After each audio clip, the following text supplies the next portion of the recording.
রৈখিক বেগ ভার্সেস কৌণিক বেগ, অর্থাৎ রৈখিক বেগের সাথে কৌণিক বেগের পার্থক্যটা কি, এই বিষয়টি নিয়ে আজকের ক্লাসটি হবে এবং এই রিলেটেড সৃজনশীল সলভ করা হবে।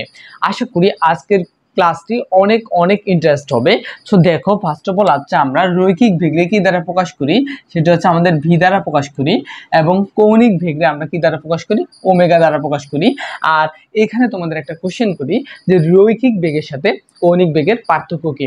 সো আশা করি তোমরা সকলে জানো যে রৈখিক বেগ হচ্ছে সোজা বা স্ট্রেট লাইন, এখানে কোনো ব্যাসার্ধ থাকে না, বাট কৌণিক বেগ হচ্ছে ঘূর্ণন বা কৌণিক, তার মানে এখানে হচ্ছে কি আছে বলতো, এখানে হচ্ছে আমাদের ব্যাসার্ধ আছে। তার মানে রৈখিক বেগের সাথে কৌণিক বেগের পার্থক্য হচ্ছে আর। আর আমরা সকলে জানি ওমেগার একটা ফর্মুলা আছে, সেটা হচ্ছে কি, ওমেগা মানে কি বলতো, ওমেগা মানে হচ্ছে আমাদের কৌণিক বেগ। সো এটা হচ্ছে যে নির্দিষ্ট একটা স্থান থেকে যাত্রা শুরু করে একই সময় একই পথ অতিক্রম করে। সো এখানে যদি বলা হয় যে তোমার এখান থেকে কোনো একটা বস্তু প্রতি মিনিটে কতবার ঘুরতেছে, প্রতি মিনিটে 10 বার ঘুরতেছে বা 20 বার ঘুরতেছে বা 100 বার ঘুরতেছে, যাই হোক। সো তুমি কি করবা, তো যতবার ঘুরে সেটা হচ্ছে তোমার এন, আর এখান থেকে এই যে ঘূর্ণনটা হয় সেটা হচ্ছে কত ডিগ্রি, 360 ডিগ্রি কোণ, মানে হচ্ছে তোমার 2 পাই। আর 2 পাই, আর এখান থেকে এটার পর্যায়কালটা হচ্ছে তোমার কি টি। সো ওমেগা সূত্রটা হয় আমাদের 2 পাই বাই টি।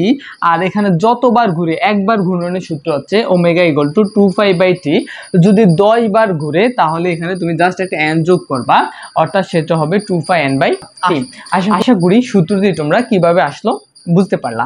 এখন দেখো, সো আমাদের ম্যাথের ভিতরে যদি বলা হয় যে এখানে প্রতি মিনিটে মানে 60 সেকেন্ড যদি বলা হয়, আর যদি বলা হয় যে 100 বার ঘুরতেছে, অ্যান্ড দেন 2 পাই, এটা তো আমরা জানি সবাই।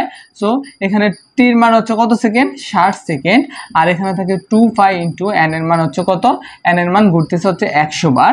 সো যাই হোক, এটা আমরা কাটতে পারি, এই শূন্য এইটা কাটলে 3 দিয়ে টেনে করলে হবে 3.33। সো আমাদের এখানে হচ্ছে 3.33 পাই। আশা করি ওমেগাটা বের করতে পারলা।